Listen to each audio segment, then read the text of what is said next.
Yeah, I can talk a bit Yeah. about that. So, yeah, I think so I mentioned that those 2 years go very quickly, but also there's kind of ups and downs. So there'll be periods in year 12 and 13 where you're very busy and it's full on for those few weeks and you really feel like, oh, I'm getting tired. But then there's some sort of down periods as well. So I can just sort of talk through those. I can start at the beginning of year 12 and Yeah. kind of work my way chronologically through. So beginning of year 12 is really kind of settling into your subjects. So you've picked your 3 or 4 subjects that you're doing. So I did maths, physics, economics, and geography for A level.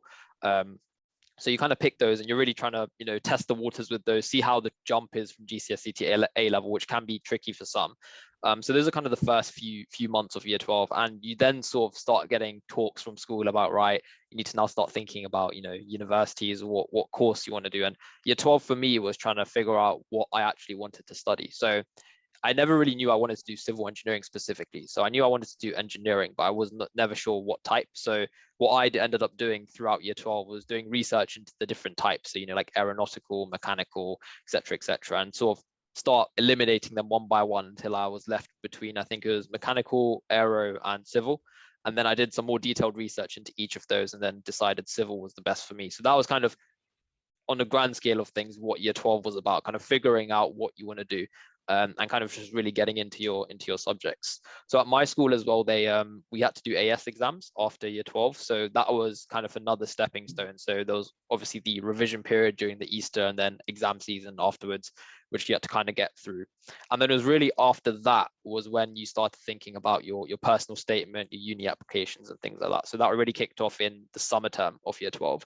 So that got a bit more busy, and also the open days were starting as well, so it was a lot of sort of trying to book time off school, which was sometimes not the easiest, and like running around different locations across the country depending on where you wanted to apply. So that was kind of year 12.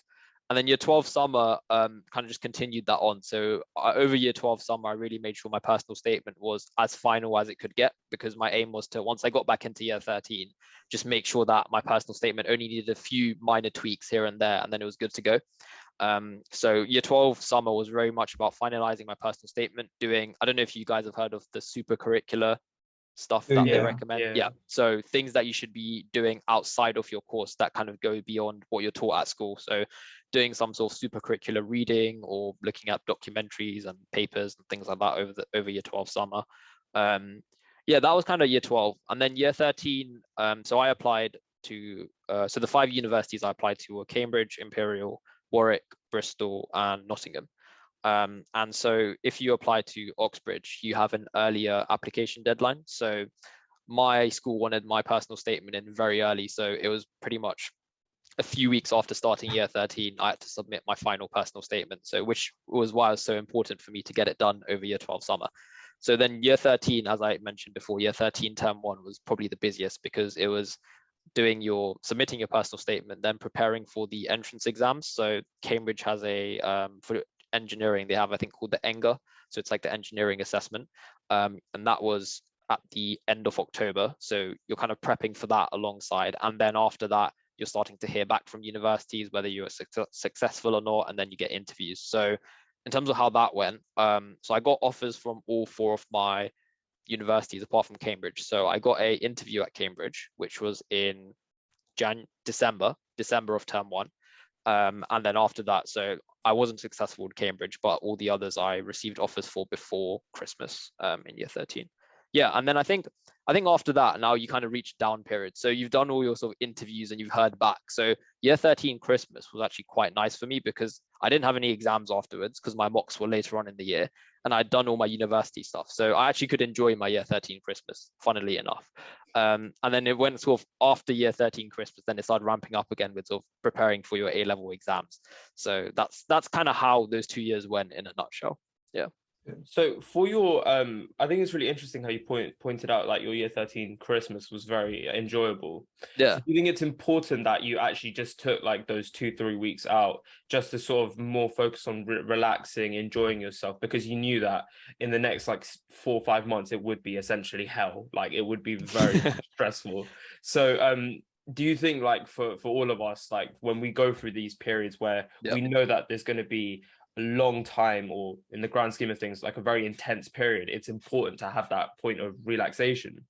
And do you think 100. that's why Yeah. you had that Christmas like to enjoy yourself?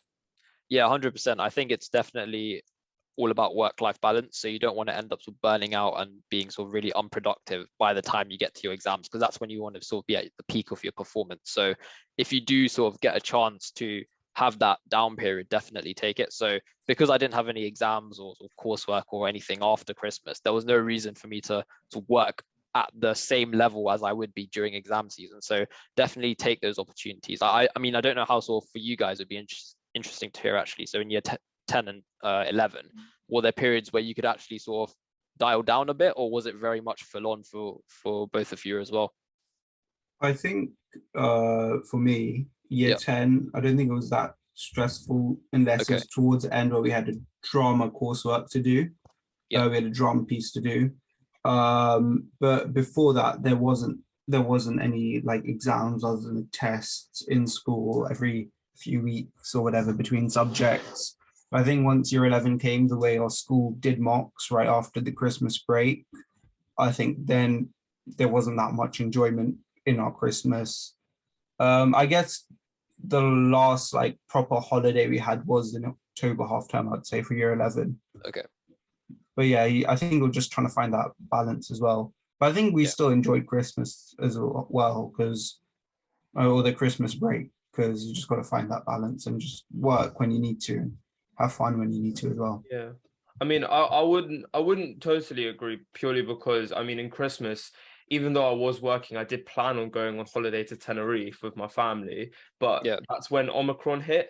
And then it turned out Oh, in Tenerife you had to be double vaxxed as a 16-year-old. So I only had my first jab, so I couldn't actually go. So it turns out that Christmas was a bit of a bummer. But I think Feb half term was also just a relaxing one as well for me. So year 11 was definitely more balanced, but year 10 was pretty chilled, I would say. Pretty chilled. okay. Interesting. Yeah.